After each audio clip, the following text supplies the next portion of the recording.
journalism in the advent of fake news and disinformation in my country.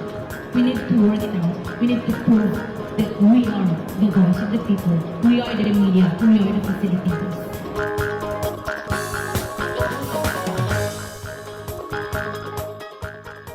Ania na ang mga balita nga nahagpat sa Newsline Philippines Information Center. Ako si Paul Palacio. Tutok na!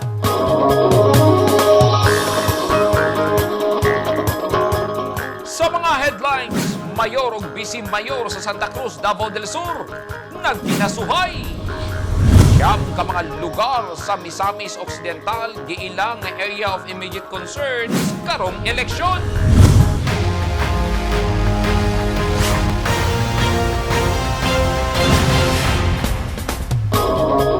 Sa detalye sa ato mga balita, miinit na ang politika sa lungsod sa Santa Cruz, Davao del Sur kay nagkinasuhay na ang mayor o vice mayor sa lungsod. Si incumbent Mayor Jaime Lao Jr. mi-file og Anti-Graft and Corrupt Practices Act batok sa vice mayor nga si Jerome Undalok og pito pa ka mga konsehal, lakip na si konsehal Jose Nelson Tata Sala nga nagpapili pagka-mayor sa lungsod. Kasong perjury usab ang gi-file sa grupo nila Undalok batok kang Mayor Lao. Ani ang report ni Marjon Julian. Gifile na sa Team Sala Undalok Tandem ang tubag sa kaso gipasaka ni Santa Cruz Mayor Jaime Lao Jr. batok kanila kapag supak sa Republic Act 3019 kon Anti-Graft and Corrupt Practices Act og violation sa Section 60 sa Local Government Code. Halos tanang miyembro sa Sangguniang Bayan ang gikasuhan gawas lang sa usa ka konsehal nga alyado ni Lao. Giakusahan ni Mayor Lao base sa iyang affidavit sila Vice Mayor Jerome Undalok ug pito ka mga konsehal nga napakyas pagpanday og ordinansa alang sa usa ka legislative authority para sa executive budget sa lungsod para sa tuig 2021. Base sa affidavit ni Mayor Lao, makadilatar sa paglambo sa lungsod ang gihimo sa SB o posibleng reenacted budget ang mosunod para sa tuig 2022. Pero wala malisang niini si Undalok og nag-file sab og kasong perjury batok ka Mayor Lao. Pinaagi sa abogado sa Sala Undalok Tandem nga si Attorney Rene Villarente, nag-ingon nga halos adlaw-adlaw nagsesyon ang Sangguniang Bayan og gihimay pag-ayo ang budget nga siguradong maadto sa proyekto o kaayuhan sa katawhan. Matod ni Villarente, giaprubahan sa SB niadtong Pebrero 8, 2022 ang annual budget sa lungsod. Dili man kitang nag-una og file, i-filean man ta. Kung dili na tutubagon, mga priso unya ng atuang mga member sa SB o ang atuang vice mayor nga kauban namo sa opisina. So ang atong gihimo, nag-file ta og counter affidavit, pero na may mga pamulong gud niya dito sa iyahang complaint nga dili pud maayo. Nagparilik si Mayor Lao sa lungsod gigiatbangan sa first councilor nga si Jose Nelson Tata Sala. Naglawom sila Sala ug Undalok kay basura sa korte ang kasong ilang giatubang kay wala kiniigong basihan. Naglibog sab ang grupo nila Sala nganong wala giapil sa kaso si Municipal Councilor Ronald Cruda nga nagpapili pagka vice mayor nga katandim sab ni Lao. Marjon Julian, Newsline Philippines, Davao del Sur. Stay safe.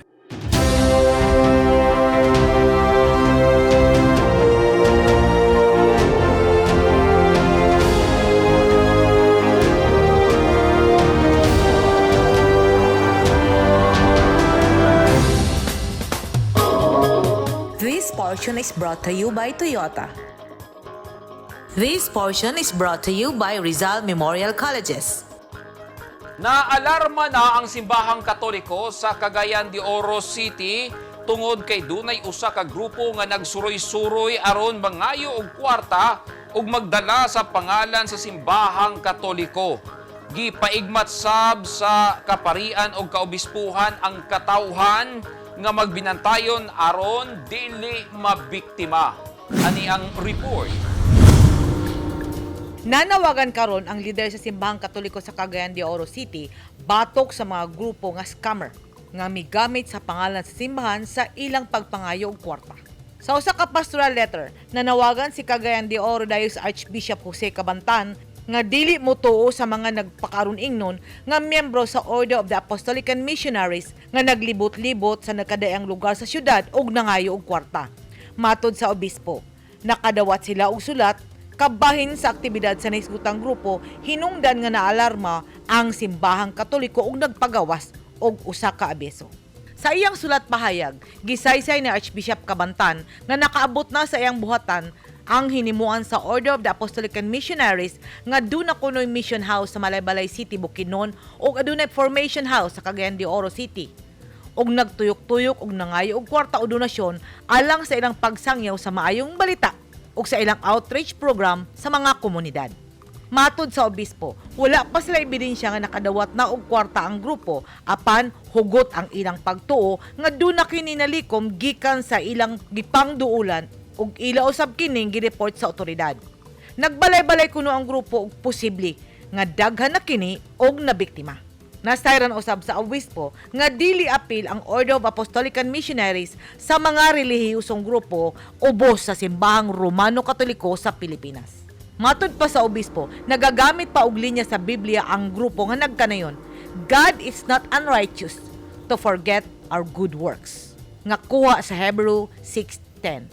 Gipahibalo na sa obispo ang nahisgutang scam sa kapulisan. Sa iyang kabahin, matod ni Major Ivan Buenas, ang tigpamaba sa Cagayan de Oro City Police, nga wala sila nadawat nga opisyal nga reklamo gikan sa mga residente kabahin sa maong scam. Apan, nanawagan ang kapulisan sa katawhan nga i-report dayon kanila kung nunay muduol kanila kabahin sa Order of the Apostolic and Missionaries. Tungod sa kahinay sa ekonomiya ug tungod sa kaabtik sa pipila nga mga kwarta, bisan pa man sa illegal nga paagi, posibleng dali maluhoy ang katawhan kay nagdalaman ang grupo og pulong sa Dios. Apan angay natong hinumduman nga si Judas man gani ang miunay kang Kristo Jesus. Edith Kaduayan, News 10 Philippines. Stay safe!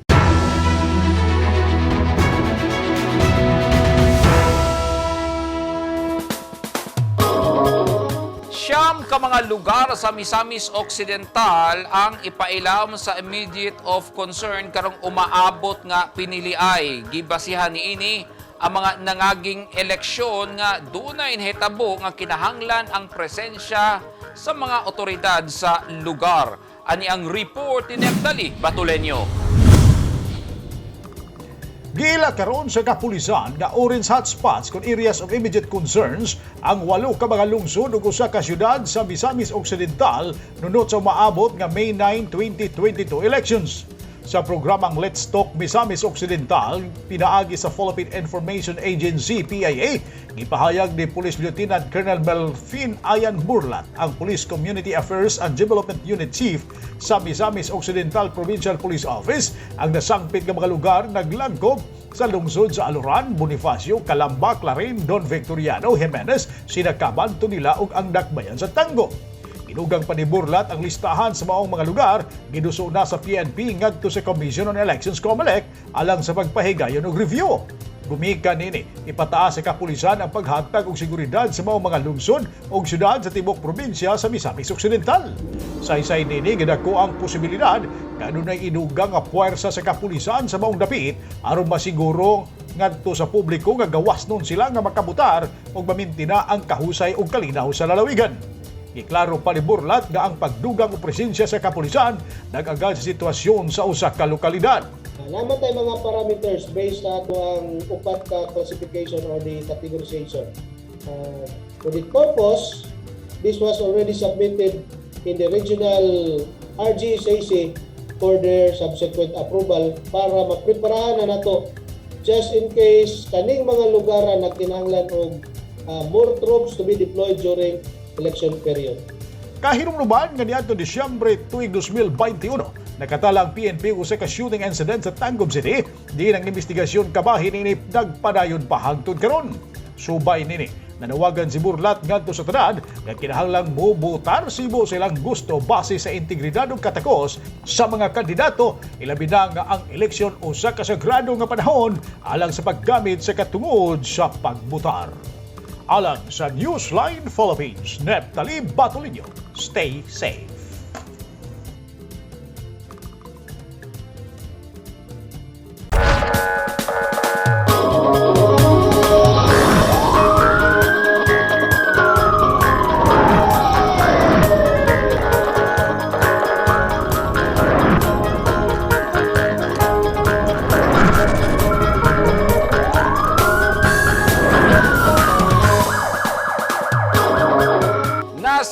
Nagilusad nga drug bypass operation sa mga pulis sa Kapalong, Davao del Norte nga gipanguluhan ni Police Mayor Raul Lucas, ang Chief of Police nga adunay koordinasyon sa PDEA ang newly identified drug personality sa lungsod.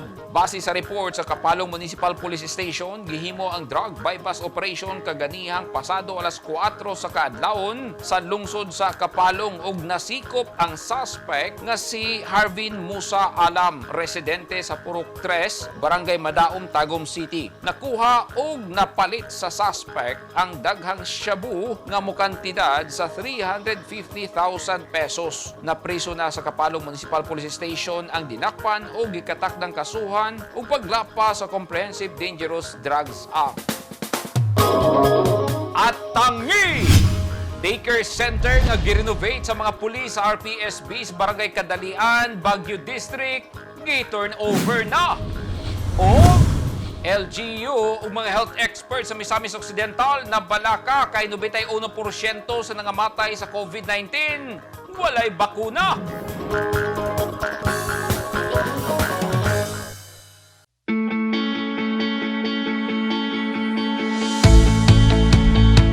Gusto ba mo og barato ug orihinal nga mga construction supply? Sa kadaghan sa imong pilian, all-in-one ang imong pagpamalit.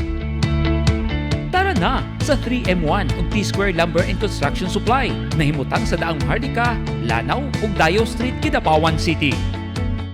Naging mapaghamon ng taong 2020 sa bawat Pilipino at sa Philippine Charity Sweepstakes Office. Nakapanlulumo at nakapanghihina, ngunit hindi tayo kapwa susuko. Mula noon, ngayon at sa hinaharap, asahang makakasama ninyo ang PCSO sa pagbangon ng Pilipino sa anumang pagsubok. We will get through this crisis as one nation. Ang mga taong dunay mga ginahambin nga mga grabing mga balatian o comorbidity, hilabi na ang mga senior citizens, sila ang mas delikado nga maigo sa coronavirus disease COVID-19. Busa dubling pag-amping ang himuon og tambali ang mga ginahambin nga mga sakit. Ang pagtumar sa Bilonga Gold Herbal Capsule is a food supplement makatabang aron mapunggan nga musamot ang mga balatian. Turmeric, uluyang dilaw ang nagunang sagol sa Bilonga Gold. Gisagulan og sodium ascorbate o vitamin C aron mas mulig-on ang immune system. Ang Bilonga Gold Herbal Capsule mapalit sa mga butika.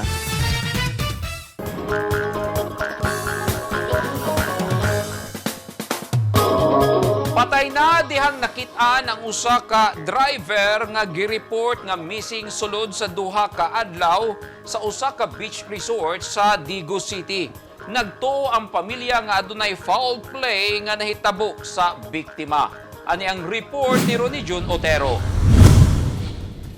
Giselyuhan na og packaging tape ang lungon kay dili na mamahimong ibalsamar ang lawas ni Edmar Danyon, residente sa Makilala, Cotabato, kay ana sa state of decomposition dihang makita duha ka adlaw human mamising niadtong Pebrero 19, 2022 sa beach resort sa Barangay Dawis sa Digo City. Pebrero 22, 2022, naglutaw-lutaw sa kadagatan sa Barangay Kulagsing, Santa Maria, Davao Occidental ang biktima. Subay sa report, gipakyaw ang dipasahiruang multicab niini aron maligo sa dagat. Nadismaya ang asawa sa biktima nga si Jovelyn sa nagpakyaw sa multicab nga ang iyang bana ang nagdrive.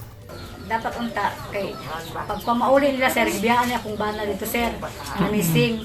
Gidala nila ang cellphone sa akong bana. Natingala ko sir nga sa akong cellphone, mamang ug papang man akong ginabutan nga number sir. Natingala kong ni-text man ang papa nga number. Ana siya ang tagya daw itong cellphone na nawala. Kumpot pa sa sir, nganong mo-text man siya ng nganong gidala man niya. Ug wapod siya niya pagkabuntag sa balay nga mo ni ana namumusta siya nakit-an na. Nagtuo ang pamilya sa biktima nga dunay foul play nga nahitabo subay sa mga bunog nga makita sa patayng lawas niini. Gibabod jud nila ang akong pag-umangkon sir. Nalugwa ang mata, nagdewalwan ang dila, gihiktan pag jud nila kadina sir. Apan, subay sa investigasyon sa Digo City Police Station sa lugar kung asa kini nawala gibutyag ni Lieutenant Colonel Hamlet Lerios, hepe sa Digo City Police, walay foul play sa kamatayon sa maong biktima. sa aming sa investigation na wala yung public ay kauban gani namon na naman nagtuyog-tuyog dito ang agiya sa resort. Balin-balin magud din siya kay hubog kasi nag-inom. Tapos ang problema pa dyan sa ingon pa sa mga residente kanang kalat sila sa gawis kantilado kalit lang mo lalo. Kani nga multi-cap mo source of income sa pamilya. Apan wa magdaho mga asawa sa biktima nga kining multikaba nga gisakyan sa iyang bana katapusang higayon sa iyang kinabuhi mo'y katapusang kauban niya dihang mawala ang biktima sa usa ka beach resort sa Digo City dayon nakita ang iyang lawas didto sa Santa Maria. Panawagan sa pamilya ngadto sa mga taong katapusang kauban sa biktima. Ang akong gipangayo sa mga taong iyang gipakyawan kay mao man na iyang kauban atong gabiuna nga tabangan jud mi nila pagpangita kay kami mangita mig hustisya dinhi sa kalibutan. Sa pagkakaron, problema sa asawa sa biktima kung saon pagbuhi sa iyang tulo ka mga anak. Sanglit, kini pulos estudyante pa lang ug ang biktima lang ang nanginabuhi sa pamilya. Ronnie John Otero, Newsline Philippines, Province of Davao del Sur. Stay safe.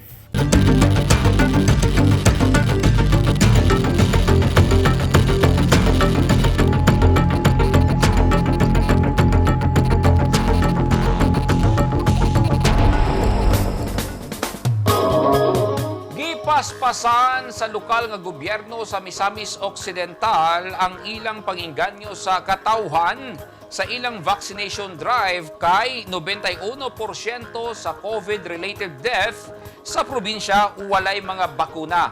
Apil sa gihingusgan ang pediatric vaccination aron dunay proteksyon batok COVID-19. Ani ang report ni Neptali Batuleño. 90% sa mga namatay sa coronavirus disease COVID-19 sa lalawigan sa Misamis Occidental wala mabakunahi diin 9% nini ang bakunado apan adunay mga comorbidities. Kinisibo sa dato sa gipagawa sa Integrated Provincial Health Office IPHO sa Misamis Occidental. Sa kinatibukan ang lalawigan ano natala nga 579 sa gidaghanon sa mga nakabsan sa kinabuhi og 50 niini ang nabakunahan samtang 529 niini ang wala nabakunahi. Sa talaan sa IPHO niining panahona padayon nga miubos ang kaso sa COVID-19 sa Misamis Occidental. Moabot na lang sa 60 kinatibuk ang kaso sa lalawigan. Bisan pa man diini padayon usab nga giawhag ang katawhan alang sa pag-obserba kanunay sa standard health protocols o ilabi na sa pagpabakuna ni adtong wala pa mabakunahi. Alang sa Newsline Philippines, Neptali Batuleño, stay safe. Laing quick impact project ang giturn over sa revitalized Pulisa Barangay Cluster 5 nga nakabase sa Kalinan ug Baguio District sa Davao City. Uban ang mga pulis, barangay official sa Kadalian, giturn over nila ang renovated Pictan Daycare Center nga magamit na sa mga bata inigtugta na ang face-to-face classes. Na-renovate ang daycare center sa tabang sa mga pulis ug stakeholders sa Purok 8 sa Anisgutang Barangay. Ang proyekto nalakip gihapon sa programa sa gobyerno nga End Local Communist Armed Conflict.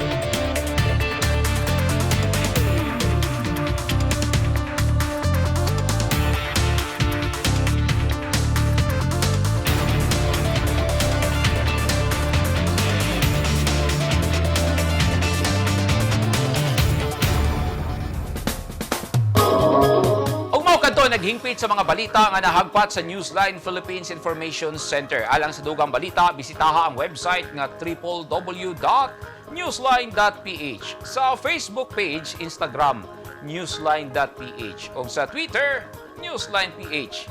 Kung aduna mo yung mga balita o impormasyon sa inyong tagsa-tagsa ka mga lugar sama sa sunog ug baha, mamahimo ka na ninyong i-share pinagi sa Newsline Messenger. Makita usab ninyo sa Channel 49 ug Channel 50 sa NCTV and Cable TV sa North Cotabato. Ug mo subscribe kita sa YouTube channel sa Newsline Philippines ug sa app nga TikTok. Ako si Paul Palacio. Dagang salamat and stay safe!